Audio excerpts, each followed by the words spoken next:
ፒኬ እሺ አንዴ ቆይ ፒኬ የእንትን የማቴዎስ ወንጌል አንዴ የማቴዎስ ወንጌል 31 ወደ አዲስ ኪዳን ሳይሆን ወደ አዲስ ኪዳን ወደ ተረጋግልኝ አንዴ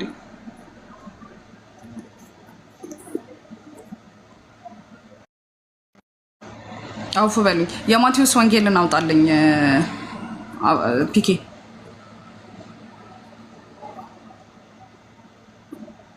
የማቴዎስ ወንጌል 31 አውጣልኝ አማስ 31 እና 32 አንብብላት ምዕራፍ ስንት ነው 22 ምዕራፍ 22 31 እና 32 አንብብላት አንድ ጊዜ መጣ ይሄን ጥቅስ አንብብላትና ታንብበዋለሽ መጣ ሰከንድስት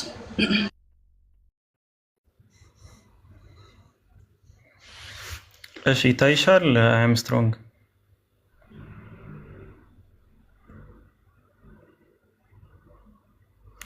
እሽላም በብልሽ ስለ ትንሣኤ ሙታን ግን ይላል እኔ የአብርሃም አምላክ የይስሐቅ አምላክ የያዕቆብ አምላክ ነኝ የሚል ከእግዚአብሔር ዘንድ ወደ እናንተ የተባለውን አላነበባችሁምን? የሕያዋን አምላክ ነው እንጂ የሙታን አይደለም ይላል። እኔ ምን አልኩ? እኔ እኮ ሃይማኖት የጠቀሰ ቦታ የለም።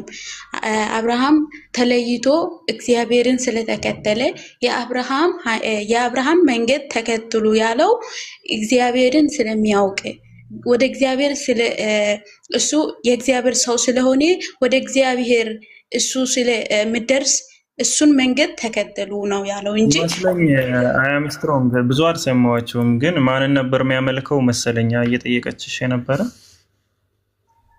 ኖ እሱ ዋናው የኔ ፖይንት ማለት የኔ ሀሳብ ማለት ሃይማኖት የሚለው ነገር ነው።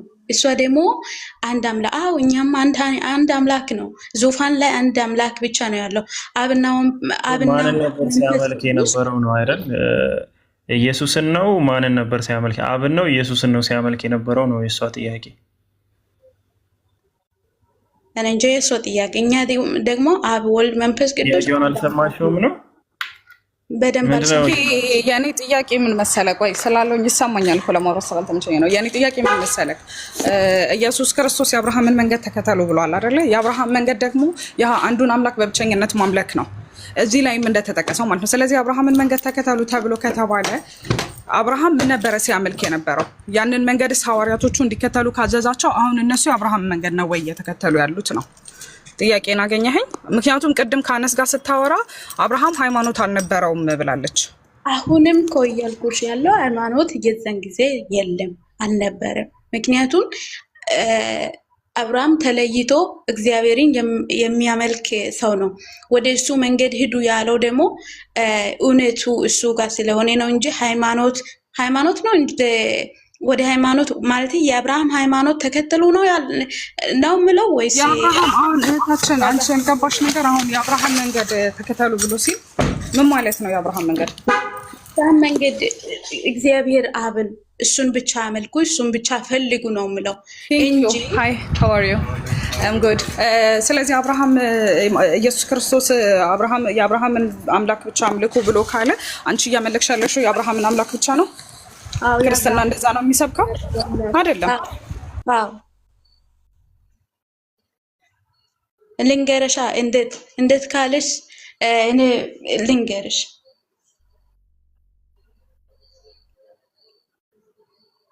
አይ ቲንክ እሷ አልተመቻትም ያስሚን ለማውራት እና ያለችሽ ያለች የአብርሃም አምላክ አብርሃም ሲያመልክ የነበረው እግዚአብሔር አብን ነው። እግዚአብሔር አብ ነው ሰማይና ምድርን የፈጠረው እግዚአብሔር። የሱ የአብርሃም ምን ነበር? ሃይማኖት ነበር? ጣዖት የሚያመልክ ሰው ነው። ከዛ ለምን እግዚአብሔር የለየው? ቆይ እሱን አልጠየቅንሽም። የጠየቅንሽን ብቻ መልሺ። አብርሃም ሲያመልክ የነበረው አብን ብቻ ነው? አዎ ሌላ ማን አለ? ሰማይና ምድርን የፈጠረ አንድ እግዚአብሔር አለ። አንድ ፈጣሪ አለ። እሱን አመልኩ። በቃ አንቺ ዛሬ እግዚአብሔር አብን ብቻ ነው የምታመልኪው? እንዴት አይደል? ማን አለ? አብና ወልድ መንፈስ ቅዱስ አንድ አምላክ ነው ብለን ነው ምናምነው። ዙፋኑ ያለው አንድ አምላክ ነው። አዎ አብ ወልድ መንፈስ ቅዱስ አንድ አምላክ ናቸው እያልሽኝ ያለሽው? አዎ አብና ወልድ መንፈስ ቅዱስ አንድ አምላክ ናቸው። ምክንያቱም ሶስት ዙፋን ኢየሱስ አንዱ አምላክ ነው። ቆይ አንድ ኢየሱስ አንዱ አምላክ ነው። አንድ አምላክ ነው የማይሽር ኢየሱስ አንዱ አምላክ ነው። አዎ ኦኬ ያ አንዱ አምላክ ተወልዷል። ኢየሱስ እግዚአብሔር በፍቃዱ ያደረገው ነገር ማንም ሊከለከል አይችልም። እግዚአብሔር ችግር አለው እያልኩሽ አይደለም። ያ አንዱ አምላክ ተወልዷል ወይ ነው አሁን እያልኩሽ ያለሁት እኮ። አንድ አምላክ ተወልዷል። አዎ እግዚአብሔር ለኛ ብሎ ከሰማይ ወርዶ። ኦኬ ያልተወለደ አምላክ አለሽ? ምን ማለት ነው? ምንድነው? ያልተወለደ አምላክ አለሽ ወይ? የአንዱ አምላክ አንድ አምላክ ነው ያለኝ ብለሻል። የአንዱ አምላክ ተወልዷል አልሽኝ። ያልተወለደ አምላክ አለሽ? እግዚአብሔር ለኛ ብሎ በራሱ መጥቶ እግዚአብሔር እኔ ነኝ፣ መንፈስ እኔ ነኝ፣ ልጅ እኔ ነኝ ካለ ማን ይከለክላል? እሱ ጥያቄ አይደለም። ችግር አለውም አላልኩሽም። ገና ነው እሱ ሌላ ታሪክ ነው። እሱ አይደለም የኔ ጥያቄ። አንድ አምላክ ነው አይደል ያለሽ? እሺ ያ አንዱ አምላክ ተወልዷል ከድንግል ማርያም ያልሽኝ። ኦኬ ከዛ ከተወለደ ውጪ ሌላ አምላክ አለሽ? የለም ሌላ እኔ አንድ አምላክ ነው ብቻ ማመልከው። አብ አምላክ ነው። አብ አምላክ ነው፣ ወልድ አምላክ ነው፣ መንፈስ ቅዱስ አምላክ ነው። በቃ አብ ተወልዷል። አዎ ዋት ከድንግል ማርያም ተወልዷል አብ ማለት የራሱ ሐሳብ ነው፣ የራሱ እቅድ ነው፣ የራሱ ዓላማ ነው። ስለ ሐሳቡ አላልኩሽም እኔ። ተወልዷል ወይ እግዚአብሔር አብ? አዎ ተወልዷል። ከድንግል ማርያም እግዚአብሔር አብ ተወልዷል። ስትሮንግ ፕሊዝ። ካላወቅሽ ዝም ብለሽ ውረጅ፣ አትቀባጥሪ። ከታች ብዙ ሰው ሪከርድ እያደረገች ነው። ካወቅሽ መልሽ፣ ካላወቅሽ ውረጅ። እኔ አላፍርበትም በኢየሱስ። ምክንያቱም ኢየሱስ አልተወለደም። ኢየሱስ አልተወለደም። አብ ቃል ነው። አብ ቃል ነው። ይኸውልሽ እኔ ዮሐንስ ቃል ነው። አይ አንቺ ብለሽ አበላሽው። አብ ቃል ነው።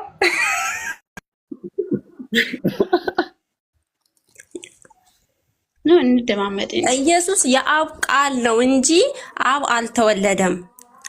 አብ መለኮት ነው። ወልድም መለኮት፣ መንፈስ ቅዱስም መለኮት ናቸው። በመለኮት አንድ ናቸው። አብ ወልድ የአብ ቃል ነው እንጂ ወልድ ኢየሱስ ክርስቶስ ነው። ከድንግል ማርያም የተወለደ ነው። እሺ እንደዛ ከሆነ እኔ ልጠይቅሽ፣ በመጀመሪያ ቃል ነበረ፣ ቃልም በእግዚአብሔር ዘንድ ነበረ፣ ቃልም እግዚአብሔር ነበር ማለት ምን ማለት ነው?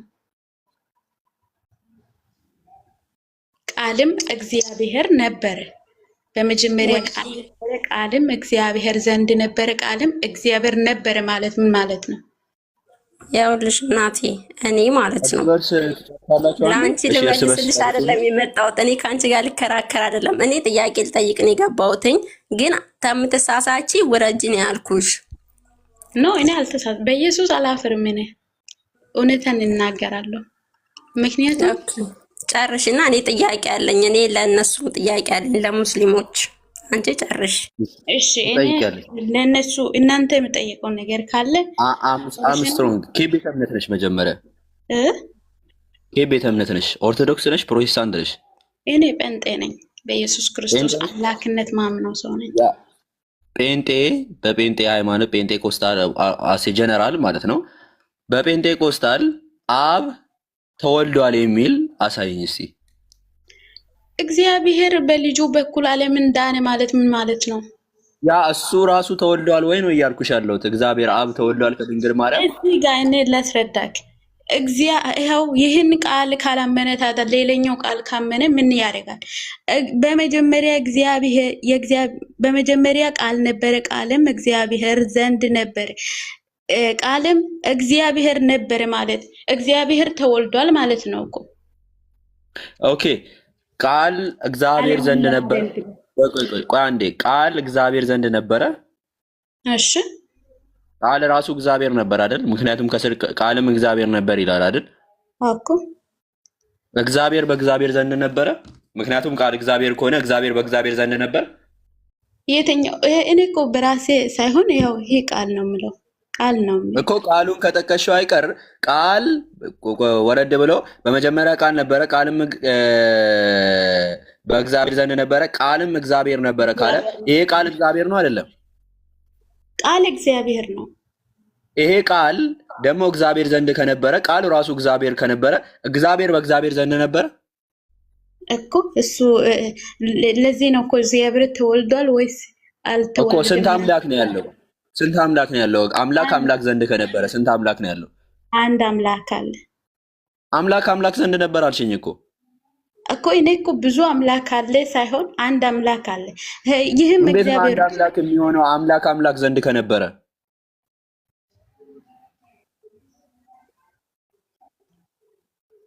ማለቱ የቃሉ እንትን እስኪ በትልቁ አድርጌ እኔ አይደለም ቃሉ ነው የምለው አንተ እንትኑ ቃሉን ሰምተነዋል፣ እናውቀዋለን። ዮሐንስ ወንጌል ምዕራፍ 1 ቁጥር 1 ነው፣ እናውቀዋለን። መክፈት አይጠበቅብንም። እየጠየኩሽ ነው ያለሁት። እግዚአብሔር በእግዚአብሔር ዘንድ ነበረ ከተባለ አምላክ ዘንድ ነበረ ከተባለ አንዱ አምላክ ሌላ አምላክ ዘንድ ከነበረ ስንት አምላክ ነው ያለው? እንዴት ነው አንድ አምላክ አለ የምትይው ነው እያልኩሽ ያለሁት። አምላክ አንድ ነው። ይሄ የእግዚአብሔር ሐሳብ ነው። እዚህ ጋር የተጻፈው የእግዚአብሔር ሐሳብ ነው። አምላክ አንድ ነበረ። እኔም አምላክ ቃልን አምላክ መንፈስ ቅዱስ አምላክ ካለ ከእግዚአብሔር ጋር የሚከራከር ሰው አለ? አንድ አምላክ ነው ያለው። አንድ አምላክ አለ አይደለ? አዎ። ቃል አንዱ አምላክ ነው። የምናምነው አንድ አምላክ ነው። ቃሉም ኢየሱስ ነው። ቃል ራሱ አንዱ አምላክ ነው። ቃል ኢየሱስ ነው ብለሽኛል። ኢየሱስ አንዱ አምላክ ነው። አዎ። ቃሉም ያው ቃሉ እንደሚል አዎ። ኢየሱስ አንዱ አምላክ ነው። ይሄ አንዱ አምላክ ከድንግል ማርያም ተወልዷል። አብና ወልድ መንፈስ ቅዱስ አንድ አምላክ ከሆነ አዎ፣ ሶስቱም ነው የተወለዱት። ወልድም አብም መንፈስ ቅዱስም ተወልዷል ከድንግል ማርያም። እኮ ኩሾ እኮ አንድ አምላክ ነው የምለው። ቆይ መንፈስ ቅዱስም አብም ተወልዷል ከድንግል ማርያም። አንድ አምላክ ተወልዷል ከተባለ እነዚህ መወለድ አለባቸው። አንድ አምላክ ከተባለ ትክክል ነሽ። ግን ተወልዷል ወይ በአንቺ እምነት? ይሄ የእግዚአብሔር ሐሳብ ነው። እኛ ግን የሰው የማን ሐሳብ ነው አላልኩሽም። ተወልዷል ወይ ነው እያልኩሽ ያለሁት። በዘመናት የነበረውን ቃል እግዚአብሔር የተናገረው በነቢያት ትንቢት ላይ የተናገረው ቃል እግዚአብሔር ከተፈጸመ ምን ክርክር ያስፈልገናል? እግዚአብሔር ቅዱስ አንድ አምላክ ነው ብለን ማመን ብቻ ነው። እባክሽን ይሄ ማን ሐሳብ ነው እንትን ጉዳያችን አይደለም፣ ጥያቄያችን አይደለም። የጠየቅንሽ ጥያቄ ያ አንዱ አምላክ ተወልዷል ወይ ስልሽ አዎ ተወልዷል አልሽኝ። አብ ተወልዷል ወይ እያልኩሽ ነው ከድንግል ማርያም። አብና መንፈስ ቅዱስ ተወልዷል ወይ?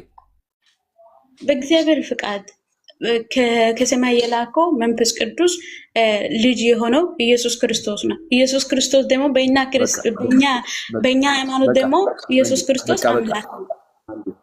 በቃ ትንሽ አንደርስታንድ ለማድረግ ሞክሪ ምናምን እስካሁን የነገርንሽን ወደ ሌላ ሰው ልለፋው አሁን ማለት ነው።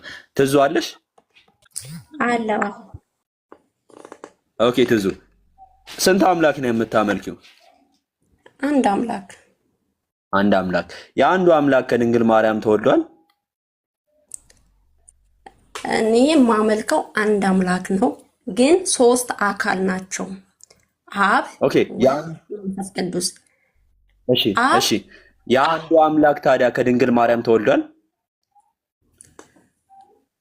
ሶስት አካል ናቸው አልኩ እኮ። ከሶስት አካል ግን ስለ አካል አልጠየኩሽም። ስንት አካል አለ? ስንት አካል ነው የሌለው? አንድ ነው? ሁለት ነው? ሶስት ነው አላልኩሽም። የጠየኩሽ ጥያቄ አንድ አምላክ ነው ያለው ወይ ስልሽ አዎ ኦር ደግሞ አይደለም ብለሽ እንደምመልሽው አዎ አለ አልሽኝ። ኦኬ የአንዱ አምላክስ ተወልዷል ከድንግል ማርያም? አንድ አምላክ አለን፣ ሶስት አካል አለው። ከሶስት አካል አንዱ አካል ተወልዷል ከድንግል ማርያም፣ ሰውም ሆኗል። ስለዚህ አንዱ አምላክ አልተወለደም ከድንግል ማርያም ማለት አንድ አምላክ ነው ያለን አልኩ እኮ። ሶስት አካል አንድ አምላክ። አያችሁ ኦርቶዶክሶችን፣ ሶስት አካል ግን አንድ አምላክ ነው ያለን። እኔ አሁን ጥያቄ ነው መጠየቅ የምፈልገው። ትጠይቂያለሽ፣ ችግር የለም ትጠይቂያለሽ ጥያቄ። መጀመሪያ ግን ይህን ጥያቄ መልሰሽ ትጠይቂያለሽ። ቅድም ገብተሽ ለመመለስም ጭምር ነው ይገባል። ኦኬ መጀመሪያ ምን አልሽኝ? አንድ አምላክ አለ አልሽኝ። ኢየሱስ ክርስቶስ አንዱ አምላክ ነው ትዙ? አዎ አንድ አምላክ ነው። ያ ኢየሱስ አንድ አምላክ ነው። ኢየሱስ ከድንግል ማርያም ተወልዷል? አዎ ተወልዷል።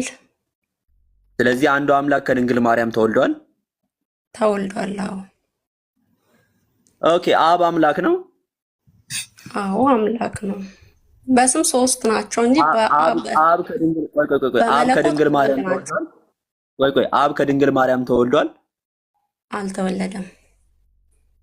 ስንት አምላክ ነው ታዲያ ያለው? ምክንያቱም አንዱ አምላክ ተወልዷል። መንፈስ ቅዱስ በስም ሶስት ናቸው እንጂ በስምና በአካል ሶስት ናቸው እንጂ በመለኮት አንድ አምላክ ነው። አምላክነቱ አንድ ነው። አብ ወልድ መንፈስ ቅዱስ በአገዛዝ በስልጣን በመለኮት አንድ ናቸው። በስም ይለያያሉ። እንዴ የላስረዳካ ለምን አንድ ቃል ብቻ ይዘጠይቀኛል? ጥያቄ አይደለም። እዚህ ጋራ ስንት ዶሮ ይታይሻል? ዶሮ ከፈጣሪ ጋር አታመሳሰል። እኔ በስነ ስርዓት እያሰብኩ ነው። እያመሳሰልኩ አይደለም። እዚህ ጋር ስንት ዶሮ ይታይሻል? ሶስት ይታዩኛል። ሶስት ዶሮ ይታይሻል? ለምንድን ነው ሶስት ዶሮ ይታየሽ? እኔ አንድ ነው የሚታየኝ። እንግዲህ አንተ አመለካከት ሊሆን ይችላል። ለምንድን ነው ሶስት ዶሮ ይታየሽ? እሱን ንገሪኝ። እኔ እንጃ ስለ አስቀምጥካቸው ነው። እሺ እንደዛ ከሆነ እዚህ ጋር ስንት አምላክ ይታይሻል? ሶስት አካል በመለኮት ግን አንድ አምላክ ይታየኛል። እዚህ ጋር ሶስት አካል ነው የሚታይሽ? ቆይ እዚህ ጋር ሶስት አምላክ አይታይሽም? አንድ አምላክ እዚህ ጋር ሶስት አምላክ አይታይ? ያ በአካል ሶስት በአምላክ አምላክነታቸው አንድ ነው። በአገዛዝም በስልጣንም በመለኮትም አንድ ናቸው። በስምና በአካል ይለያያሉ። እሺ ቆይ እዚህ ጋራ ዶሮ አለ። በአካል ሶስት ዶሮ ናቸው። ስለ ዶሮቹ አይመለከተንም እኛ። ዶሮ ልጠይቀኝ አስገባኝ። ቆይ አንዴ በአካል ሶስት ዶሮ ናቸው። በምንነት ደግሞ አንድ ናቸው። ምክንያቱም አንድ ዶሮ የሚባል አንድ ምንነት ስላለ፣ ስለዚህ በምንነት አንድ ስለሆኑ ቺክን አይ ዶንት ኬር ፕሊዝ። ስለ ዶሮቹ አይመለከተኝም። አንድ ዶሮ ነው ማንልበት ምክንያት አለ። መልሰውና ቆይ አንድ ዶሮ ነው ማንልበት ምክንያት ምንድን ነው? እነዚህ ይህንን እዚህ ጋር በአካል ሶስት በምንነት አንድ ስለሆኑ አንድ አምላክ ምንል ከሆነ እዚህ ጋር በአካል ሶስት ዶሮ በምንነት አንድ ዶሮ የማንልበት ምንድን ነው ምክንያቱ? እኔ ስለ ዶሮ አላውቅም። ዶሮ ምንድን ናችሁ ሲጀመር? ዶሮ እኮ ፍጥር ናቸው። ፈጣሪ ግን በፈጣሪነቱ ትዙ እነዚህ ዶሮዎች አንድ ይሁኑ ሶስት ይሁኑ አታውቂም? ሶስት ይታዩኛል አልኩ እኮ። ግን በዶሮቹ ምሳሌ ከምታረግ እኔ አብ ላይ ወልድ ላይ መንፈስ ቅዱስ ላይ በዚህ ለምን እኔ አላስረዳም? ሶስት ይታዩሻል አይደል? ታስረጅኛለሽ። በደንብ እያስረዳሽኝ እኮ ነው። ሶስት ዶሮ ይታዩሻል አይደል? ለምንድን ነው ሶስት ዶሮ ይታየሽ? ስለተቀመጡ አልኩ እኮ። ኦኬ በአቀማመጥ ማለት ነው። በአቀማመጥ እነዚህ ሶስት ስለታዩ ሶስት ዶሮ አልሽ። ኦኬ በአቀማመጥ ከተባለ እዚህ ጋርም በአቀማመጣቸው ሶስት ነው። አኺ አንዴ በለሰውማ ያው ግን በስልጣን በአገዛዝና በመለኮት አንድ ናቸው አልኩ እኮ። አንዴ ቆይ ስሚኝማ። እዚህ ጋር አንድ ሰው መጥቶ እነዚህ አንድ ዶሮ ናቸው ቢል ትክክል ነው ተሳስተዋል? እንዳመለካከቱ ለምን ከነም የሉም ማለት ይችላል። ለምሳሌ እኔ እንደዚህ ያየዋቸውና እዚህ ጋር ያለው አንድ ዶሮ ነው ብል ትክክል ነው ተሳስቻለሁ? መፍት ነው፣ የራስ አመለካከት ነው። እኔ ግን በራሴ ሃይማኖት ላይ የማኩ ነው የምናገረው። ትክክል ነኝ ወይስ ተሳስቻለሁ ነው ያልኩሽ? አንድ ዶሮ ነው ያለው። የራስ አመለካከት ልከኝ ማለት ትችላለህ፣ አይደለም ማለትም ትችላለህ፣ ከነ የሉም ማለት ትችላለህ። ስለዚህ አንድም ቢባል አንድም ያለ ሰው ትክክል ነው፣ ሶስትም ያለ ሰው ትክክል ነው ባንቺ አገላለጽ። በራሱ አመለካከት እኔ ያሉን ነገር ላይ አልከራከርም። አሁን እዚህ ጋር የሚታይ እዚህ ጋር ያሉት ዶሮዎች አንድ ዶሮ ብቻ ነው ያለው ብል ትክክል ነኝ? ለአንተ ልትሆን ትችላለህ። እኔ ግን ሶስት ይታዩኛል እኮ። ትክክል አይደለሁም ማለት ነው አይደለም? አዎ። ስለዚህ ትክክል አይደለም። እሺ አሁን ደግሞ ግለጽና አሳያት። ያ ነው እዚህ ጋር አሁን አንድ አምላክ ነው ብል ደግሞ እንዴት ነው ትክክል የምሆነው? ይሄ ነው ፖይንቱ። አነስ ቀጥል አኺ። ያውልክ አንድ አምላክ ነው ሲባል በመለኮት በስልጣን በአገዛዝ የበላይነት የበታችነት የላቸውም፣ አንድ ናቸው። በመለኮት አንድ ደግሞ የበላይነት የበታችነት የላቸውም። የበላይነት የበታችነት የላቸውም ነው እያልሽኝ ያለሽው? የላቸውም። ኦኬ በመለኮት አንድ ናቸው፣ አንድ ፈጣሪ ናቸው። ዓለም የነበሩ ዓለምን አሳልፎ የበላይነት ከሌላቸው እውቀታቸው እኩል ነው። ቆይ ለምሳሌ እውቀታቸው እኩል ነው። እውቀታቸው እኩል ነው። እኩል ነው። እኩል አሁን ነው። ለመንፈስ ቅዱስ አይበላለጡም። የሰዓቲቷን ወልድና መንፈስ ቅዱስ ለምንድን ነው የማያውቁት? አብ ብቻ ለምንድን ነው የሚያውቀው? ኢየሱስ ከአብ በቀር ያቺን ሰዓት ስለዛች ሰዓት የሚያውቅ የለም ያለው ለምንድን ነው? አብም ወልድም መንፈስ ቅዱስም በመለኮት አንድ ናቸው። ከአብ ከአባቴ እውቀታቸው እኩል የለም ማለት እውቀታቸው እኩል ነው አልሽ። እውቀታቸው እኩል ከሆነ ስለ ሰዓቲቷ ከአብ በቀር ከዚህንን አብ ብንለው ከዚህ ከአብ በቀር ሁለቱ አያውቁም በማለት ይናገራል። ወልድም ቢሆን አያውቅም ለምንድን ነው ያለው? እውቀታቸው እኩል ከሆነ አባቴ ከአብ በቀር አለ እንጂ እኔ አላቅም አላለም። መንፈስ ቅዱስ አያቅም ብሏል። ልጅም ቢሆን አያውቅም አለ። ልጅም ቢሆን አያውቅም አለ። ወልድም ቢሆን አያውቅም አላለም። እስኪ ያለበትን ጥቅስ አሳየኝ። ከአብ በቀር አያቅም ነው እንጂ ያለው የሚያውቅ የለም እንጂ። አሳይሻለሁ። ማርቆስ ወንጌል ክፈቺ ምዕራፍ 13 ላይ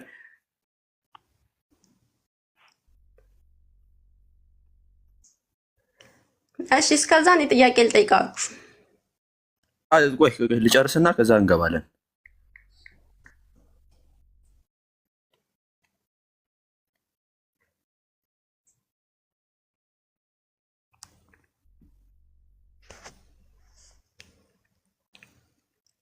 ልክፈትልህ አኺ ካልተመች ቁጥር 32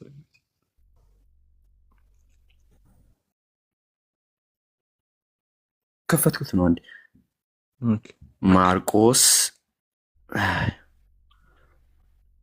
ማርቆስ ወንጌል ምዕራፍ 13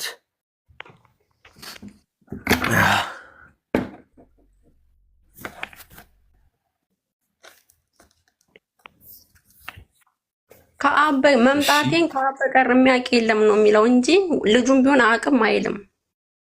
ኧረ ይላል። ቆይ ተረጋጊ አንዴ። ሜቢ ከሌላ ላይ እንዳታመጡ በደንብ እንትኑ ታሳዩኛላችሁ። ነው አንድ ጥቅስ ነው የሚያወጣው። አንድ ጥቅስ ብቻ ማውጣት ማይሆን እስከ መጨረሻው ማንበብ አለብህ። አንዷን ጥቅስ ብቻ እናንተ ይዛችሁ ስለምትጓዙ ስለማቅ ነው እኮ ከመጨረሻው እኮ ስለማያውቁ አንዷን ስህተት ያወጡና ተረጋጉ። እሺ እስከምታመጣ ሰዓት ከምትገል እኔ ጥያቄ ልጠይቃችሁ።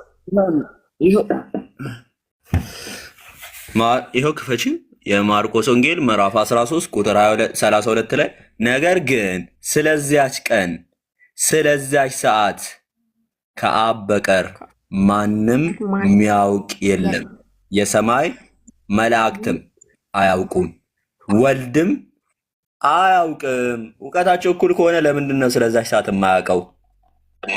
ወልድ እሺ፣ ቀጥል። ወደ ታች ቀጥለው። እሺ፣ አንድ ሚውት አድርጋ አንዴ። ጊዜው መቼ እንደሚሆን አያውቁምና ተጠንቀቁ፣ ትጉ እያለ ይቀጥላል። ይህም ቤቱን ትቶ ወደ ሩቅ አገር የሄደውን ሰው ይመስላል፣ እርሱም ምናምን እያለ ይቀጥላል። ምንድን ነው ምን ፈለግሽ? ኦኬ እሺ፣ መልስ ካለ እኮ እውቀታቸው እኩል ነው አልሽኝ። እውቀታቸው እኩል ነው ወይ? ወልድ እዚህ ጋር የእውቀት ማነስ እያንየንበት ነው ወልድ ላይ። ምክንያቱም ሁሉን አዋቂ ከሆነ ሰዓቲቷን ሊያውቅ ይገባል። ነገር ግን ከመላእክት እኩል እሱን አያውቅም ይላል። ያውልህ ወልድ ሳያቀርቶ አይደለም፣ በመለኮት አንድ ናቸው። ወልድም ያውቃል። ግን ያውልህ እዚህ ጋር እኛን የበላይነቱን ፈጣሪ አብን የበላይ እንደሆነ ለኛ ለፍጥረታት ሊያስተምርበት ነው። ኢየሱስ ክርስቶስ የራሱ የሆነ የሚገልጽበት ለሰዎች የሚያስተምርበት የራሱ የሆነ ሚስጥር ስላለው ለኛ ለትውልዱ ሊያስተምር ስለፈለገ ነው። አብ ከወልድ ይበልጣል? አብ ከወልድ እንደሚበልጥ ሊያስተምረን ነው? ከወልድ አይበልጥም። አብም ወልድም መንፈስ ቅዱስም አንድ ናቸው፣ አይበልጥም። አንድ ከሆኑ ለምንድን ነው እውቀታቸው እኩል ያለው ነው? ወልድ እዚህ ጋር አያውቅም ለምንድን ነው ያለው?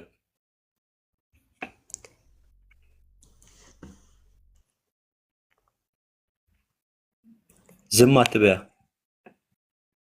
እኮ አይበላለጡማ። እዚህ ጋር ደግሞ ለምን እንዳሉ ምናልባት አይዶንት ነው እናንተ የምትጽፋችሁት ከሆነ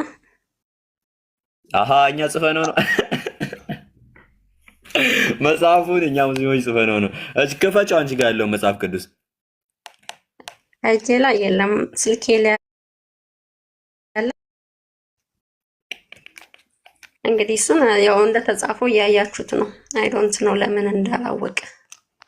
እኔ አሁን ወደ ጥያቄ ልቀጥል። ቆይ ትቀጥያለሽ። አምላክ ሁሉን አዋቂ ከሆነ ኢየሱስ ደግሞ ስለዚህ ሰዓት የማያውቅ ከሆነ ስለዚህ አምላክ አይደለም ማለት ነው። ምክንያቱም ሁሉን አዋቂ ስላልሆነ አያውቅም እያለ ነው። ሰዓት ይቷል። ያውቃል። አዎ ምንድን ነው የሚለው? አንብቤ ይሄንን አነበብኩት። ምንድን ነው የሚለው? ያውቃልና አያውቅም ነው የሚለው። እስቲ አይኔ ነው ምንድን ነው? ሲመነጽር አለ እዚህ ጋር ምናምን። እስቲ አይኔ ነው ምንድን ነው የሚለው? እኮ ኢየሱስ ክርስቶስ ሁሉን ነገር ያውቃል፣ ግን የመምጣቷን ደግሞ እቺን ብቻ ነው የማያውቀው። ነው እኔ ሁሉንም ያውቃል። በእኔ እምነት ሁሉንም ያውቃል። ፈጣሪ ረቂቅ ነው። ከሱ የሚሸፈንና የሚጋረት ነገር የለም። አብም ወልድ መንፈስ ቅዱስም በመለኮት ስለሆኑ ፈጣሪ ረቂቅ ነው። ከሱ ምንም የሚሸፈን ነገር የለም። ስለዚህ ክርስቶስ ስለ ሰዓቲቷ ስለማያውቅ ፈጣሪ አይደለም ማለት ነው። ምክንያቱም አያውቅም ይላል መጽሐፉ። እሺ ይሁንልህ፣ ግን ያውቃል። እኔ በማምነው ያውቃል። አዎ በማምነው ያውቃል። ምንድነው ይሄ? ምን እናድርገው? አያውቅም ነው እዚህ ጋር የሚለው ኢየሱስ። እኔ ስለ ሰዓቲቷ አላውቅም ይላል። አንቺ ደግሞ እዚህ ጋር ትመጪና ኧረ አንተ ታውቃለህ። እሺ አንቺን ነው የምንቀበለው ክርስቶስን ክርስቶስ አያውቅም ካለ አንቺ ታውቃለህ። ያውቃል ነው የምትይኝ። ትዝታ አያውቅም ካለ አያውቅም በቃ። ግን በራሴ እምነት ታውቃለህ ሙሉ እኔ በራሴ በማምነው ሰላም ወይ ተረጋጋለህ እኮ ነው። ወደ ጥያቄ ልግባ አልኩ። እኔ መልስ ለመመለስ እኮ አይደለም የገባው፣ ለመጠየቅ ሳይሆን ለመጠየቅ ነው የገባው። እንደፈለግሽ ትጠይቂያለሽ፣ ችግር የለውም። ነገር ግን ይሄን አምነሽ ነው መውጣት ያለብሽ። እንደ ራስሽ እንዴት ነው የሚያውቀው? መጽሐፉ አያውቅም የሚል ከሆነ መጽሐፍ ቅዱስን ነው የምትቀበዩ ወር ምን የምትቀበዩ? አያውቅም። አብ ያውቃል፣ ወልድ አያውቅም። እሺ ታዲያ እኩል ካልሆነ ክርስቶስ አምላክ አይደለም ማለት ነው። አምላክ ነው። እንዴት ነው አምላክ የሚሆነው ሁሉን አዋቂ ካልሆነ? አምላክ ረቂቅኛ። ስለዚህ የመጀመሪያውን ጥያቄ ጨርሰ ነው እናልፋለን። ክፈጂ ማስረጃ። ጥያቄዎችን ልጨርስና መልሱን አንድነት ትመልሱልኛላችሁ። እኔም አደምጣችኋለሁ። ቁጭ ብዬ አደምጣችኋለሁ። ግን ጥያቄ ሶስት ጥያቄ አለ። ሶስቱንም ጥያቄ በመስመር ልጠይቅ። ሶስቱንም ትጠይቃለሽ። ነገር ግን አንድ በአንድ ነው የምትጠይቂው። አንደኛውን እንጨርስና ወደ አንደኛው እናልፋለን። አንድ ነገር ቁጭ ብሎ ወደ ሌላ የሚታለፍበት ምክንያት የለም። መጀመሪያ ይህንን መልስና ወደ ሌላ እናልፋለን። ስለዚህ አሁን ለተናገርሽ ንግግር ማስረጃ ካለሽ ማስረጃ ክፈቺ፣ ከሌለሽ ደግሞ እንደ ጥያቄ ጠይቂ። አላህን ሰብኳል ወይ ብለሽ ጠይቂን፣ ከፍተን እናሳይሻለን። እሺ ሁለተኛ ጥያቄ ልጠይቅና ትመልሱልኛላችሁ።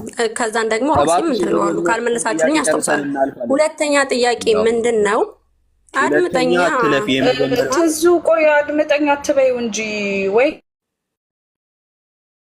ካልሆነ መግባባት ካልቻልን በአማርኛ በየትኛው ቋንቋ እንደምንግባባ ንገሪን እያለሽ ያለው ተጨባብጠን እንድናልፍ የመጀመሪያ ጥያቄሽን ጠይቂ። ጥያቄው ክሊር ይሆንልሽ። ከዛ ወደ ሁለተኛ ጥያቄ ትቀጥያለሽ። አለቀ በቃ። የመጀመሪያውን ጥያቄ ክሊር አድርገሽ ጠይቂ። ይህንን ነው እያለን ያለ ነው። እኛ የትም አንሄድም እኮ። እሺ የመጀመሪያው ጥያቄ ምንድን ነው? ከቀደምት ነቢያቶች ላይ እነ ሙሴ እነ ነቢዩ እኛ አትይኝም መቼስ እኔ ጥያቄ መልስልኛ። በጥያቄ ላይ ጥያቄ ለምን ትጠይቀኛለህ? እኔ እኮ አንተን ጥያቄ ቁጭ ብዬ ነው ሳደምጥ የነበረው ቅድም። አንድ ጊዜ ጥያቄሽን ልመልስልሽ ነው የመለስኩልሽ ነው ያለሁት። የምን ቋንቋ ተናጋሪ ነው ኢየሱስ? ካላውሽ አላውቅም ማለት ነው። ምንድን ነው ጥያቄ መልስልኝ። ወይኔ መድኃኒዓለም። አዎ ጥያቄሽን እየመለስኩልሽ ነው ያለሁት። የምን ቋንቋ ተናጋሪ ነው? ታያይዘኛለህ። አንድ ጊዜ ተረጋጊ። ኢየሱስ የምን ቋንቋ ተናጋሪ እንደሆነ አንዴ እንትን ካደረግን ዲሞንስትሬት ካደረግን ኦር ካወቅን በዛ ቋንቋ ደግሞ አምላክ ምን እንደሚባል ሄደን ቼክ ማድረግ ነው። ቀላል ነው። ስለዚህ ምን ቋንቋ ተናጋሪ ነበረ ኢየሱስ? አረ ብሩ ካላወቅ ወይ ልውጣላችሁ እንዴ? ካልመለሳችሁልኝ ለምን ነው ከሌላ ጋር ከኔ ጋር መልሳችሁ ጥያቄ የምጠይቅ? አለማወቅ ኃጢአት አይደለም። አላውቅም ብትይ አልፍሽ ነበረ። ሊሆንልሽ ልመልስልሽ።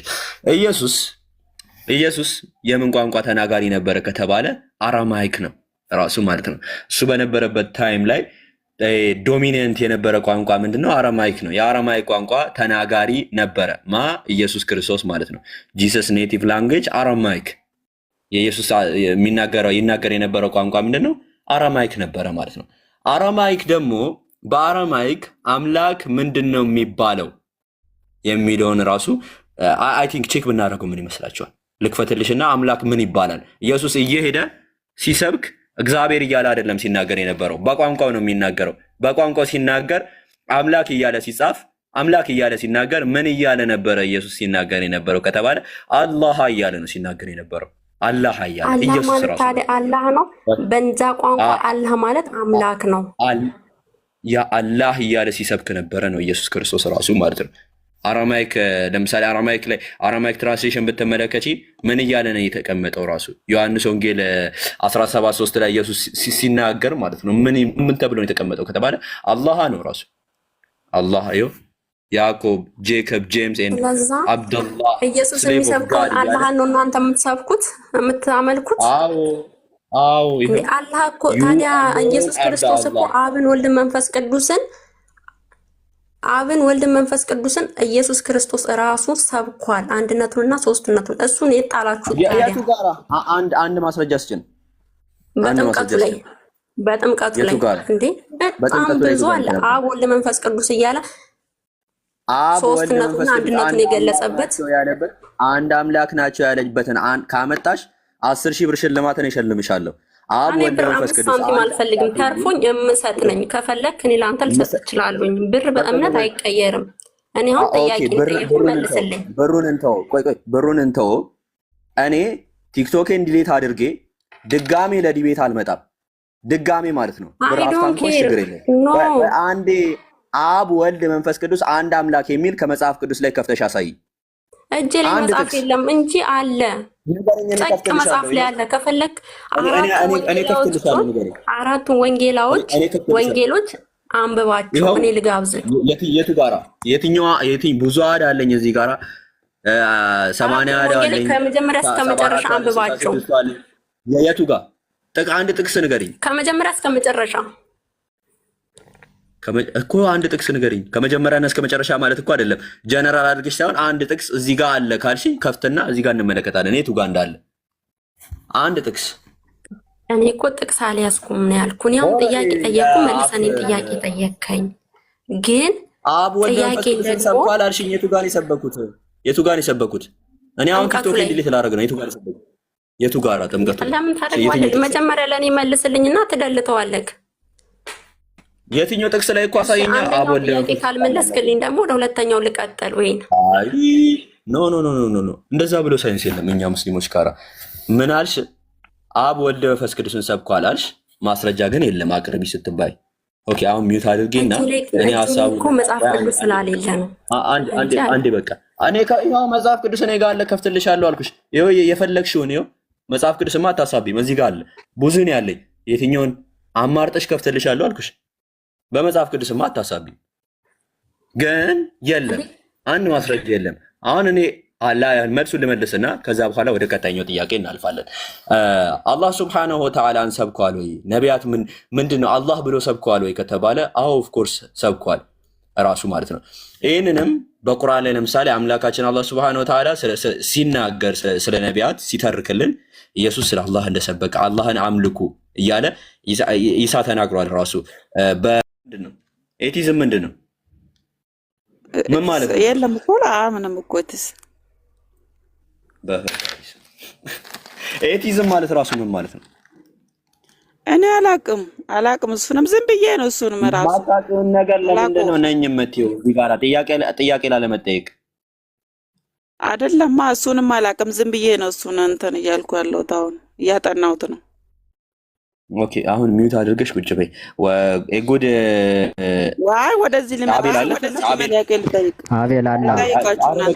እንደ አንቺ አይነት አልገባኝ ነገርኝና እስልምና ልቀበል። ውሸታም ሰዎችን ማስተናገድ አልፈልግም እና ውሸታም ሰዎችን ማስተናገድ አልፈልግም። አቤል ቀጥል። ኧረ እኔ አላልኩም። እሺ ጥያቄ ነው። ምክንያቱም ኤቲስት እንኳን ምን እንደሆነ ሳታውቂ ኤቲስት ነኝ አልሽና አቤል አለ አላ ጥያቄ መጠየቅ ፈልጌ ነበር። ጥያቄ ተጠየቁ ምንድን ማለት?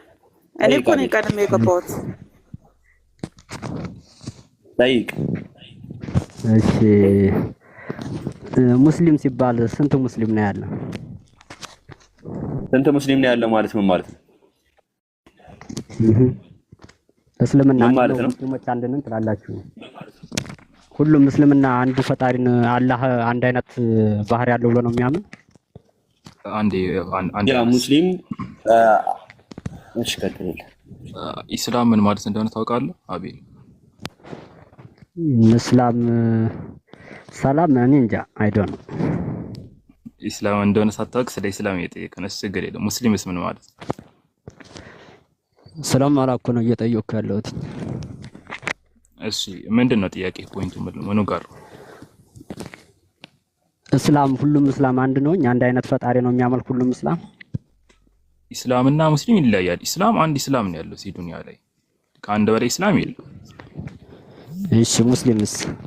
ሙስሊም ደግሞ ይህንን ትክክለኛውን እስልምና የሚረዱበት መንገድ የተለያየ ስለሆነ አንዳንድ ምንም እንኳን ሙስሊም ብንላቸው እንኳን አንዳንድ ይህንን ትክክለኛውን እስልምና የማይከተሉ አሉ።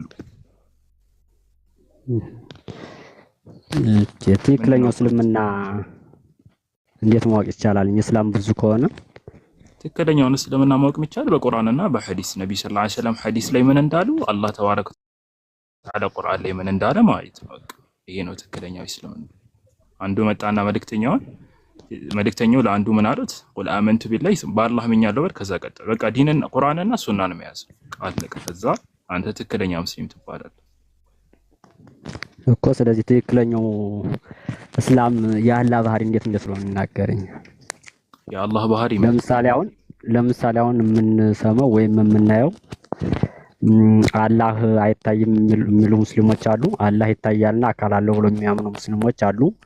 ከአርሽ በላይና ከአርሽ በታች ብሎ የሚያምኑ ሙስሊሞች አሉ። ከአርሽ በላይ ነው ያለ ከአርሽ በታች ነው ያለ ብሎ የሚያምኑ ሙስሊም አለ። ስለዚህ የሙስሊሞችን እይታ ወደ ጎን ትተዋለህ። ሙስሊሞች እንደዚህ ያሉ የሚለው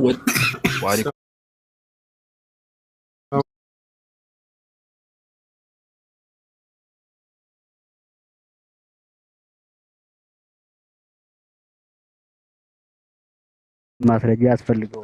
ማስረጃው ጠየቁት። ምንድን ነው ጥያቄ?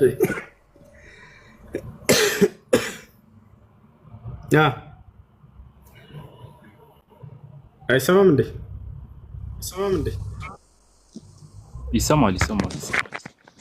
እሺ ካለህ ጠይቅ፣ ከሌለ ሌላ ጥያቄ ያለው ሰው ጠይቅ። ኪሎ ስኳር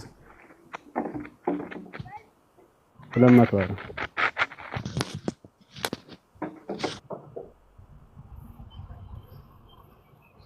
የቅድሞ ልጅ ተጠይቅ። ጥያቄ ካለሽ ጠይቂ። ወርዳ ካልሆነ ሰው አይታየኝም ገስት ላይ ያጀማ ልጠይቅ። እሱ ፈቀድክልኝ። አንተ ጥሩ ሰው ነው። ሁላቸውም ጥሩ ናቸው። አካሄድሽና ለማንኛውም ጥያቄሽ ጠይቅሽ። እሺ ጥያቄ መሰለ አላህ ለወንዶች አዳልቷል አላዳለም ብላችሁ ታስባላችሁ? አላዳለም። አላህ ሱብሓነሁ ወተዓላ ሁሉንም እንደሚገባው ይሰጣቸዋል። ለሴቶችም የሚገባቸውን ለወንዶችም የሚገባቸውን። ማዳላት ማለት ምን ማለት ነው? ትርጉሙን ታውቂዋለሽ?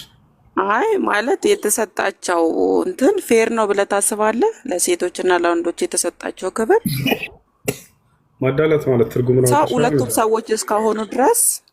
ሰዎች እስከሆኑ ድረስ ተመሳሳይ የሆነ እንትን አይደለም የሚሰጠው አምላክ ከሆነ አላህ። እሺ ማዳላት ማለት ትርጉሙ ለምሳሌ ለምን እንደዚህ ያልኩኝ መሰለ? በምድር ወንዶች 4 እንዲያገቡ ተፈቀደላቸው። ተሰማም የምለው እየሰማኝ ማዳላት ማለት ትርጉሙ ምን ማለት ነው? ትርጉሙ ማበላለጥ ማለት ነው። አንዱን ከፍ ሌላኛውን ዝቅ ማድረግ ማለት ነው አይደል? ከምንድን ነው ስንቶች ያገኘችው? ለምሳሌ እንደዛ ያልኩት በምድር ለምሳሌ ወንዶች 4 እንዲያገቡ ተፈቅዶላቸዋል። ሴቶች ደግሞ ከእግር ጥፍራቸው እስከ ራስ ፀጉራቸው በኒቃብ ወይ በሂጃብ እንዲሸፈኑ እንትን የታገኘሽው አውቀሽ ነው እያወራሽ የምትደረቢው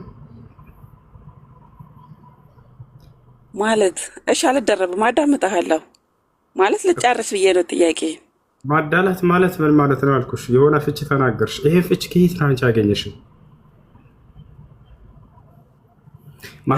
እሺ ቶ ማዳላቱን ተውና ያበላልጣል። እሺ ማዳላቱን ተውና አምላክ ወንድና ሴቶችን እኩል አያያቸውም። ማዳላት ማለት ትርጉሙን ሳታውቂ አዳልቷል ወይንም ያበላልጣል ማለትን አያስኬድም። እንደዚህ ወገናች ማዳላት ማለት ትርጉሙ ምን ማለት እንደሆነ ኧረ ተውስ። ኧረ ቃላት ላይ አትጫወት በእናትህ። እሱ ችግር የለውም። ቃላት ላይ መጫወት ለምን አስፈለገ? አሁን ተው፣ ቃላቱን ተው። የቃላቱን ጨዋታ ተውና መልሱን ትመልሳለህ። አዳምጠኝ ልጅ።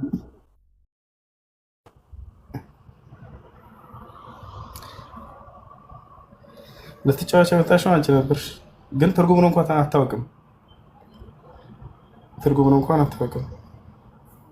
እሺ ጥያቄ አለ፣ ይቀጥል። ለምን 4 ወንድ አላገባንም ልትል ከሆነ ማዳላት ማለትና ፍትህ ማለት ምን ማለት እንደሆነ ትርጉሙን አያውቁም። ግን አላህ ያዳላል የሚለውን ማየት ፈልገዋል። አላህ መስታ። እሺ ለማንኛውም ጥያቄ ያለው ካለ ጠይቅ።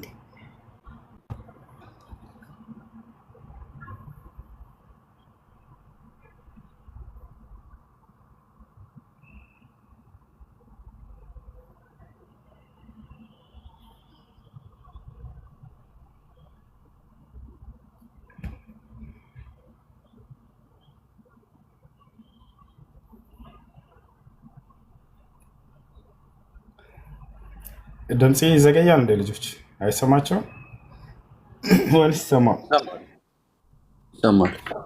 ለማንኛውም በዚህ ላይ የተወሰነ ነገር ልንገራችሁ። ወንድሞች የምትጨምሩ ካላችሁ ትጨምራላችሁ።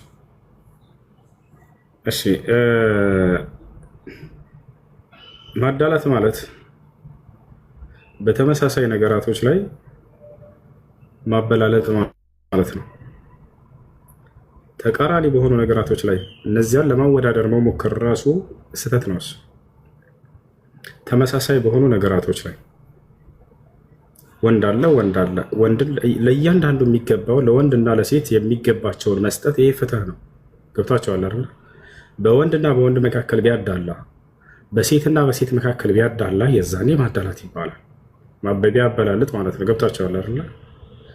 ነገር ግን ለሁሉም ፍጡር እንዳለ እኩል ማድረግ አለበት ከተባለ ለሰውና ለአህያ፣ ለበግ፣ ለግመል ለምን እኩል አላደረገም ብሎ ያን እያንዳንዱ መጠየቅ ማለት ነው። ይሄ አያስኬድም። እንደዚህ ተመሳሳይ በሆኑ ነገራቶች ማበላለጥ ይሄ ነው ማዳላት ማለት ነው።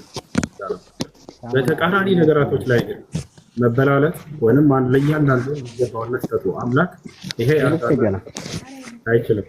ልጆች የሚረብሽ ድምፅ አለ እና ይሄን ይመስላል አምላካችን አላህ ሱብሓነሁ ወተዓላ። ታዲያ ምንድነው ከተባለ የሚያዳላ አምላክ አይደለም። ለእያንዳንዱ የሚገባውን ነው የሚሰጠው። ወንድ የሚገባው ነገራቶች አሉ፣ ሴቶች የሚገባቸው ነገራቶች አሉ። ቦታቸዋል። መውለድን ለማን ነው ያደረገው? ለሴት። ለወንድ እስካላደረገ ድረስ መውለድን አዳልቷል ማለት እንችላለን በእነሱ ሂሳብ።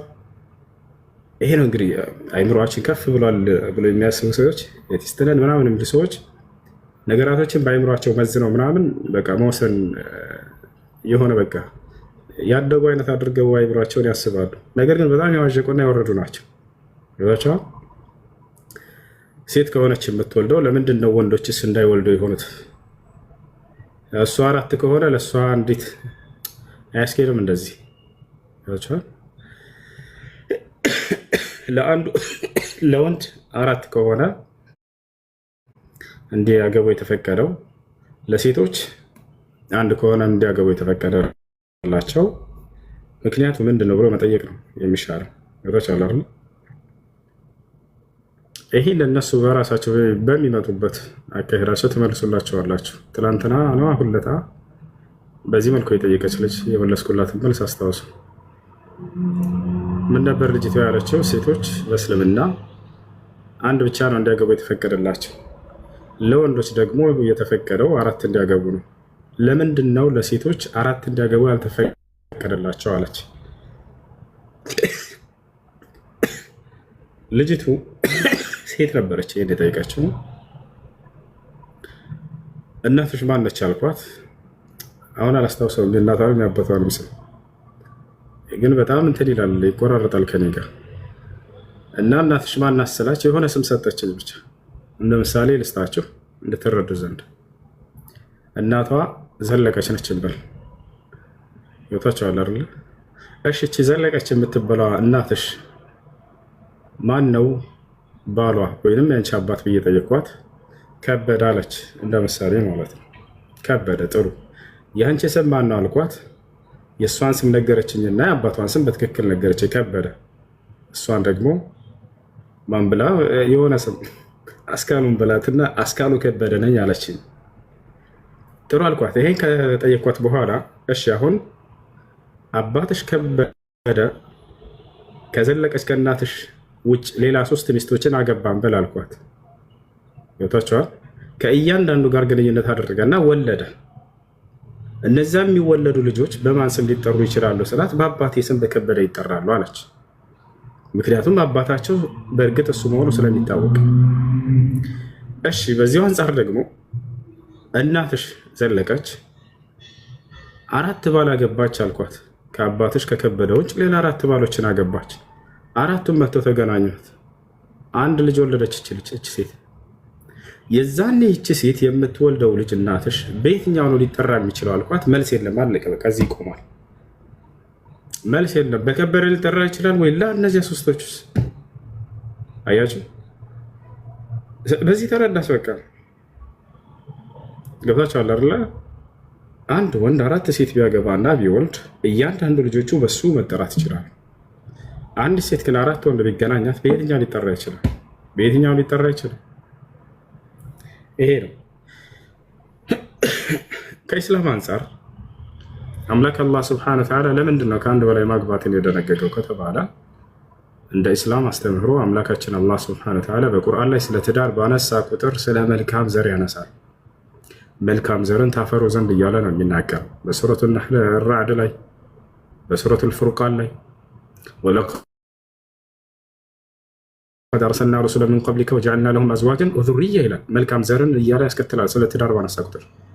በሱረቱል ፉርቃን ላይ ወለዚነ የቁሉነ ረበና ሀብ ለና ሚን አዝዋጅና ወዙርያቲና ይላል። መልካም ዘርን ስለማፍራት ያነሳ ነው። ወለዚነ አመኑ ወተበዐትሁም ዙርየቱሁም ቢኢማኒን አልሐቅና ቢሂም። መልካም ዘርን ያነሳል አላህ ሱብሓነሁ ወተዓላ ስለ ትዳር ስለ ቤተሰብ ባነሳ ቁጥር። ነቢያችን ሰለላሁ ዐለይሂ ወሰለም ልክ እንደዚሁ ሐዲስ ላይ ተዘወጁል ወዱድ አልወሉድ ፈኢኒ ሙካፊሩን ቢኩም አልኡመም የውመል ቂያማ ይቻል። ወላድ የሆነችዋን ተወዳጅ የሆነችዋን አግቡ ካሉ በኋላ መልካም ዘርን አፍርቶ መልካም ተከታይን አፍርቶ ስለመምጣት ያወሳሉ። ስለዚህ በእስልምና አስተምሮ 1ም 2ም 3ም 4ም ከማግባት በስተጀርባ ያለው ዓላማው ምንድነው? መልካም ዘርን መልካም ትውልድን አፍርቶ መሄድ የሚለው ነው። ይህን በክርስትና አንጻር ስናየው ግን እንደ ክርስትና አስተምሮ የማግባት ዓላማው ከበስተጀርባው ምንድነው ከተባለ ሴት ልጅ ጳውሎስ ሲናገር መጽሐፍ ቅዱስ ላይ አንድ ሰው በስሜት ከሚቃጠል ቢያገባ ይሻለዋል ይላል። በስሜት ከመቃጠል በስሜት ምኞት ከመቃጠል ማግባት ይሻላል። ስለዚህ የስሜት ጥማርኪያ ነች ሴት ልጅ እንደ መጽሐፍ ቅዱስ። ከሚቃጠል ያግባ ነው ያለው ጳውሎስ። በቃ ይሄ መልካም ዘርን ማፍራት ምናምን የለም ወፍ። ታዲያ የትኛው የተሻለ ነው? ያጀማ ሰላም አለይኩም። አንድ ሰው የስሜት ጥሙን ለማርካት ያግባ። በቃ የስሜት ማብረጃ ነች ሴት ልጅ እንደ መጽሐፍ ቅዱስ። ጳውሎስ ምን አለ? በስሜት ምኞት ከምትቃጠሉ ብታገቡ ይሻላችኋል። ያ ሰላም አለ ዘዋጅ። ይሄ ነው ዓላማው። ይሄ ነው የተሻለው ወይንስ ካገባችሁ በኋላ መልካም ልጆችን ወልዳችሁ መልካም ትውልድ አፍርታችሁ እንድትሄዱ ዘንድ የሚለው ነው የተሻለው? ያ ጀማ አላህ المستعان። ወአለይኩም ሰላም ወራህመቱላሂ ወበረካቱ። ናቸው አልሐምዱሊላህ። ጥያቄ መጠየቅ ይቻላል? ይቻላል።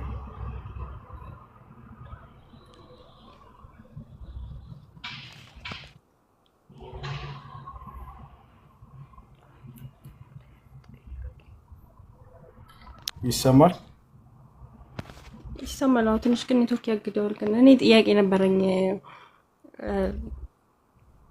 በፊት በ12 ዓመቴ እኔ አግብቼ ነበረ ማለት ነው። በ12 ዓመትሽ? አዎ። ማሻአላህ። ስለ አይሻ የምትጠይቁ ክርስቲያኖች ሰማችሁ? ከዛም በኋላ 9 ወር ተቀምጠን ከዛ እሱ ነጋዴ ነበረ፣ ነጋዴም ይከስባልም። ከዛ አብረን ነው ስንከስብም ስንትን ሲልም ከስብ የገጠር ታውቃለች። ከዛ የከስብ አብረን እሱም የነገዴ አብረን 9 ወር ተቀምጠን ተጣላን ማለት ነው።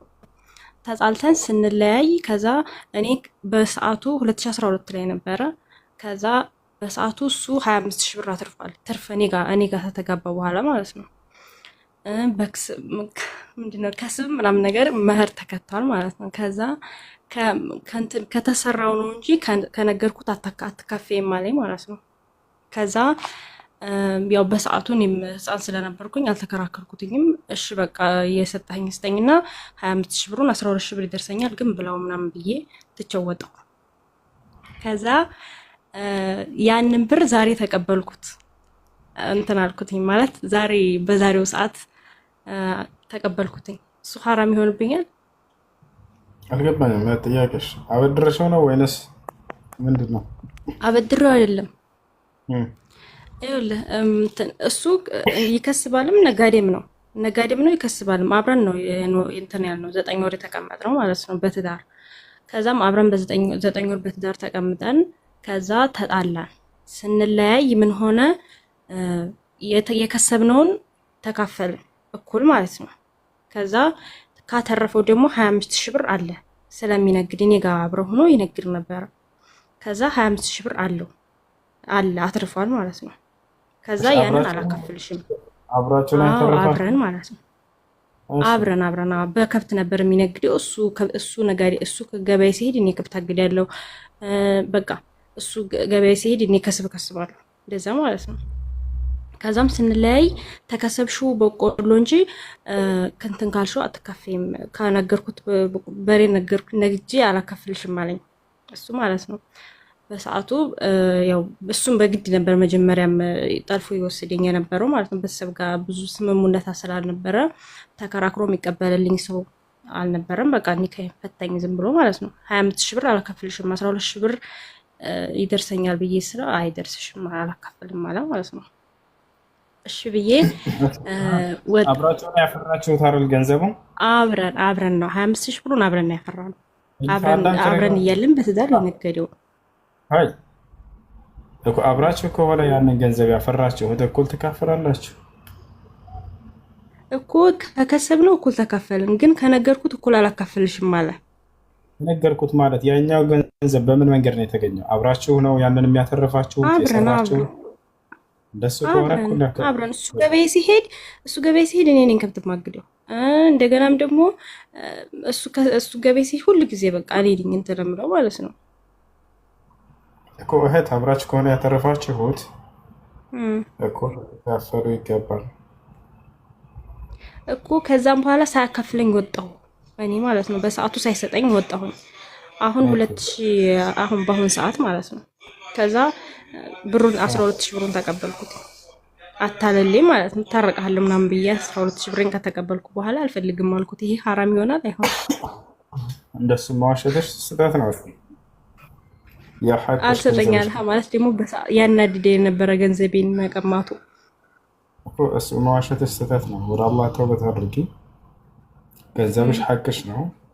መቀበልሽ በዚህ መንገድ በውሸት መንገድ አጭበርበረሽ መቀበሉ ስህተት ነው እሱ።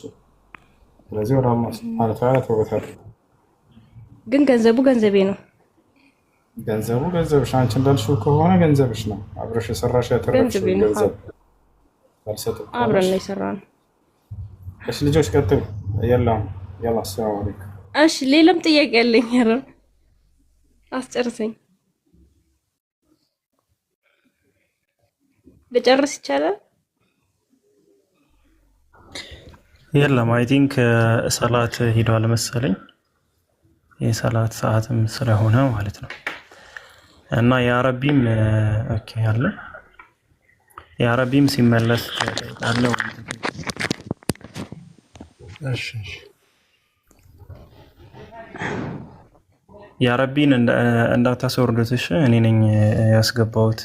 ታች ኮሜንት ላይ ብዙ ጽፍ ነበር። ኢንሻአላህ እሱ ሲመጣ ይጠይቃል።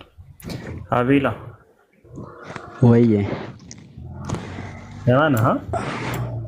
አለን። እሺ ምን ላይ ነበራችሁ? የሆነ ወሬ ቅድም ስታወራ ሰምቻለሁ መሰለኝ። አስወረዳችሁኝ መሰለኝ ጀምረን እና አሁንም ደግሞ ሌላ ጥያቄ ነበረኝ። ያው የመጀመሪያው እንትን አለ። ከማን ጋር ነበር ስታወራ ነበር? አነስ ነህ? ሲያወራው የነበረ ሰው መቀጠል ይችላል። ጥያቄ ያላቸው ክርስቲያኖችም እንደዚሁም ኤላ ጋር እያወሩ ነበር መሰለኝ። ኦኬ እሺ፣ በምን ጉዳይ ነው አቤላ ስታወራ ነበር? አይ ያንን በቃ እንትን አለውና ሌላ ጥያቄ ነበረኝ። መጠየቅ እችላለሁ ወይስ ያንን ተውከው? እሺ ጠይቅ። አሁን ብዙ ጊዜ እንደምሰማው ማለት ነው ክርስቲያኖች የነፍስ አባት የሚባል አለን። የነፍስ አባት ለሌላ ሰው የምንናገረው ለአንድ አባት የምንናገረው ማለት ነው። የሆነ ኃጢአት ስንሰራ እንደዚህ አድርገን ነበር አባቱ ምን ላድርግ ብለን እንደ ንስሐ ይሰጠናል ማለት ነው። እናንተ ደግሞ እኛ ቀጥታ ከአላህ ጋር ነው እንጂ የምንገናኝ ለሰው ኃጢአታችን አንገናኝም ምናምን እንላለን።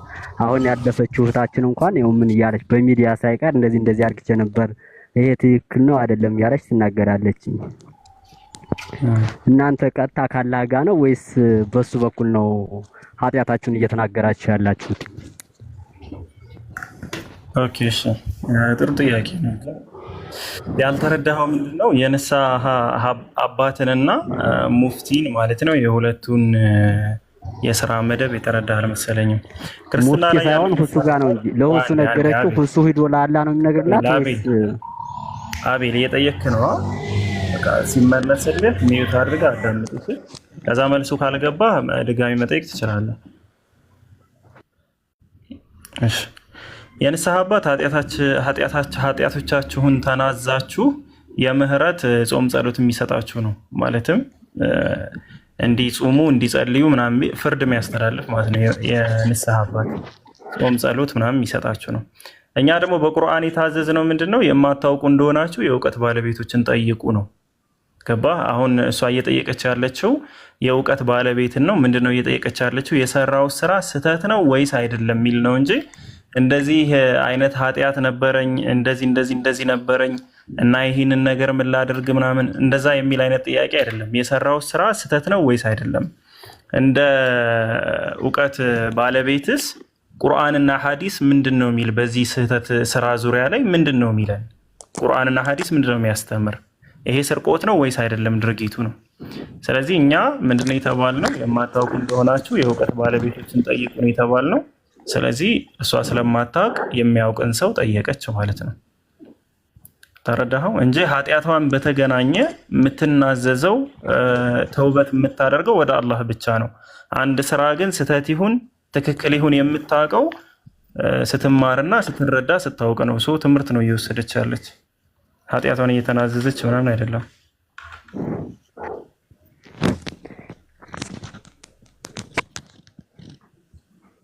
ምላሹን አገኘው?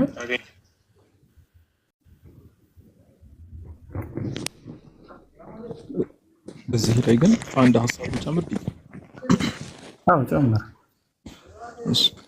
ሱብሃንአላህ በጣም የሚገርመው እስልምና አንድ እዚህ ነጥብ ላይ በጣም የሚገርመኝ አለ። ሱረቱል በቀራ ላይ ወላሂ በጣም የሚያስገርም ማለት ነው። ምን መሰለህ አላህ ለነብዩ ሰለላሁ ዐለይሂ ወሰለም እንዲህ ብለህ ስትጠይቅ ይላቸው በርካታ ቦታዎች ላይ በተከታታይ እንዲህ ብለህ ስትጠይቅ እንዲህ ብለው ይጠይቁሃል፣ እንዲህ ብለህ መልስ፣ እንዲህ ብለው ይጠይቁሃል፣ እንዲህ ብለህ መልስ ይላቸዋል። አላህ ካስተዋላችሁ ይስአሉነከ ዐኒል ኸምሪ ወልመይሲር ስለ አስካሪ መጠጥ ስለ ኸምርና ስለ ቁማር ይጠይቁሃል። ከዛ ምን አላቸው አላህ ቁል ፊሂማ ኢስሙን ከቢሩን ወመናፊዑ ሊናስ ወኢስሙሁማ አክበሩ ሚን ነፍዒሂማ እንደዚህ አለ በለህ ንገራቸው። ይህንን በተመለከተ ጠይቀው እንደዚህ በለህ ንገራቸው ይላል። የስአሉነከ ዐኒል የታማ ስለ የታማዎች ይጠይቁሃል፣ ቁል እንደዚህ ብለህ መልስ፣ ቁል ኢስላሑ ለሁም። ወየስአሉነከ ዐኒል መሒድ ስለ መሒድ ወይም ስለ ወር አበባ ይጠይቁሃል። ወየስአሉነከ ዐኒል መሒድ ቁል ሁወ አዘን ፈዕተዚሉ ኒሳእ ፊል መሒድ እንዲህ ብለህ መልስ፣ እንዲህ ብለህ ስትጠይቅ እንዲህ ብለህ መልስ፣ እንዲህ ብለህ ስትጠይቅ እንዲህ ብለህ መልስ ይላቸዋል በርካታ ቦታዎች ላይ። ይህ አውድ ሳያልቅ ማለት ነው እዛው አስከትለው አላህ ልክ ይሄ የሻህሩ ረመዳን ለዚህ የሚለው አያ ካለቀ በኋላ አላህ ምንድን ነው ስለ ዱዓ ወይም ደግሞ አላህን ስለ መጠየቅ የሚል አንቀጽ መጣ። እዚህ ቦታ ላይ ግን እንዲህ ብለህ ስትጠየቅ እንዲህ ብለህ መልስ አላላችሁም። አላህ ነቢዩ ሙሐመድን ራሱ ጣልቃ ሳያስገባ በቀጥታ ባሪያውና አምላኩ እንዲገናኝ አድርጎ ነው አላህ ያስቀመጠው። አይሆን ምን ይላል አላህ? ወኢዛ ሰአለከ ዒባዲ ዐኒ አይታችኋላ። ባሪያዬ ስለኔ በጠየቀህ ጊዜ ምን አለ አላህ? ፈቁል ለሁም ኢኒ ቀሪብ አይደለም ያለው እኔ ቅርብ ነኝ በላቸው ብሎ ነቢ ሙሐመድን ጣልቃ ሳያስገባ ወኢዛ ሰአለከ ዒባዲ ዐኒ ፈኢኒ ቀሪቡን ኡጂቡ ደዕወተ ዳዒ ኢዛ ደዓን ይላል። ባሪያዬ ስለኔ በጠየቀህ ጊዜ እኔ ቅርብ ነኝ፣ ተጣሪ በተጣራ ጊዜ ጥሪውን እሰማዋለሁኝ ይላል አላህ። እንዲህ ብለህ ንገራቸው አላለም ነቢ ሙሐመድን እንኳ ጣልቃ ሳያስገባ። አስቡት። ኖርማል አስተማሪን መምህርናን አይደለም ከሁሉ በላይ የሆኑትን ነቢዩ ሙሐመድ ሰለላሁ ዐለይሂ ወሰለም እራሳቸውን እንኳን ጣልቃ ሳናስገባ ነው ቀጥታ ማለት ነው አላህን ሁሉም ቦታዎች ላይ ማለት ስለ ተውባና ስለ ዱዓ ከተመለከታችሁ ቁርአንና ሐዲስ ላይ ቀጥታ ሰው አላህን እንዲጠይቅ ነው አላህ ያዘዘው።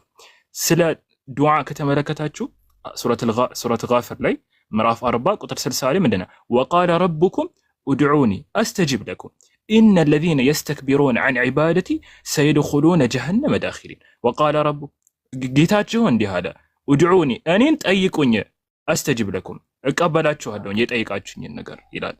አመን ዩጂቡል ሙጠር ይላል ሱረት ነምል ላይ። ስለ ተውባ ወይንም ስለ ንስሐ ከተመለከታችሁ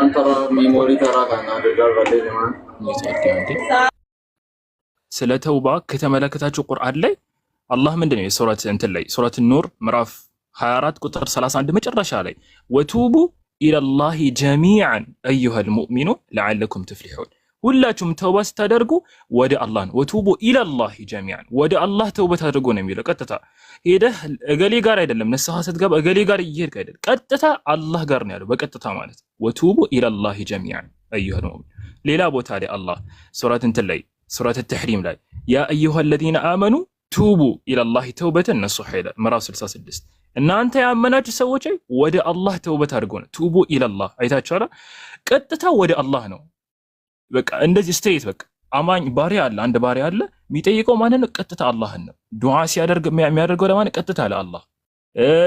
ተውባ ማድረግ ከፈለገ ቀጥታ ወደ አላህ ተደብቆ ማለት አላህ እንደውም መልካም የሆኑ ዱዓ እንዴት እንደሚደረግ ራሱ ኡድዑ ረበኩም ይላል ሱረት አልአዕራፍ ላይ ተضرعا وخفيا ተዋድቃችሁ ተናንሳችሁ እንዲሁ ደግሞ ደብቅ ብላችሁ ሰው ጋር ይሄዳችሁ ደብቅ ብላችሁ አላህን ተማጸሉ ነው የሚለው። ኡድዑ ረበኩም ተضرعا وخفيا إنه لا يحب المعتدين ولا تفسدوا في الأرض بعد إصلاحها وادعوه خوفا وطمعا إن رحمة الله قريب من المحسنين። ከዚህም በላይ ደግሞ መልካም የሆኑ ባሪያዎችን አላህ ሲገልጻቸው ሱረት መርየም ሲጀምር ካስተዋላችሁ ካፍ ሀያ ዐይን ሷድ ይላል ዚክሩ ረሕመቲ ረቢከ ዐብደሁ ዘከሪያ። ስለ ዘከሪያ ሲናገር አላህ ምን አለ? ኢዝ ናዳ ረበሁ አይታችኋል። ጌታውን በጠራ ጊዜ ኒዳአን ኸፊያ አይታችኋል፣ ደብቅ ለሰወረ በጠራ ጊዜ ይላል። እና ቀጥታ በቃ አላህን ነው ስትሬት ነው እስልምና ላይ እገሌ ጋር እየሄድክ ኃጢአትን ተናዘዝ የሚባል አማሪ ቀጥታ አላህን ነው። ቁርአንም ይሁን ሐዲስ ላይ ከተመለከታችሁ ቀጥታ እየሄዳችሁ አላህን ጠይቁ። ተውበትን ማድረግ ከፈለገ አንድ ሰው ቀጥታ አላህ ጋር ዱዓም ሲያደርግ ሲማጸን አላህ ነው ቀጥታ ማለት ነው ስትሬት። እና ሱብሃንአላህ ይሄ ነገር ይገርማል እስልምና ላይ። እና ይሄን ፖይንት ለመጨመር ነው ቀጥሉ። እና ያው እንትኑን ፖይንቱን አድሬስ አድርገዋል ብዬ ነው እሱን ያላከልኩት ፒኬ ስለመለሰው እንትን ጥያቄ መጠየቅና ሄዶ እንትንን ማድረግ ተውበት ማድረግ ወይም እገሌ ጋር ሄዶ ዱዓ ማድረግ ሁለቱ ይለያያል። ጥያቄ መጠየቅ እስልምናችን ሲጀመር ማታውቁ ከሆነ አዋቂዎችን ጠይቁ ይላል አላህ ሱረት አንቢያ ምዕራፍ 21 ቁጥር 7 እንዲሁ ሱረት ነህል ምዕራፍ 16 ቁጥር 43 ላይ የማታውቁ ከሆነ ሄዳችሁ አዋቂዎችን ጠይቁ። ምንድነው ያለው? ፈስአሉ አህለ ዚክሪ ኢን ኩንቱም ላ ተዕለሙ፣ የማታውቁ እንደሆናችሁ ሄዳችሁ አዋቂዎችን ጠይቁ ይላል። ስለዚህ አዋቂዎችን መጠየቅ ተገቢ ነው። ይሄ ምንም የሚያገናኘው ነገር የለም ከዛ ነጥብ እና ቀጥሉ ኢንሻአላህ። ሐሳብ አንድ ጊዜ ሁላችሁም ማለት ነው እዚህ ጋር 1300 ሰው አለ። ኤልያስን ፎሎ አድርጉት እና 10,000 ያስገቡት 10,000 ያስገቡት 9894 ነው። አይ ቲንክ 200 ሰው ነው የሚያስፈልገው። 1000 ሰው ምናምን አለ።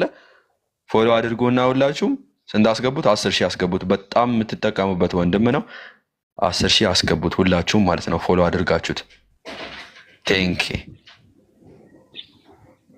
24 9924 አይ ቲንክ 100 ሰው ብቻ ነው የቀረው። 100 ሰው ገብታችሁ ፎሎ አድርጉ። 100 ሰው ማለት ነው 1000 ሰው ምናምን ያለው ሁላችሁም ፎሎ አድርጉ። ከዛ እንቀጥላለን ማለት ነው። ኤልያስ ማን ነው? አንስ የሆነ ኤልያስ የሚባል አለ ልጅ። እስኪ ፎሎ ላድርገው። አሳይ። እሺ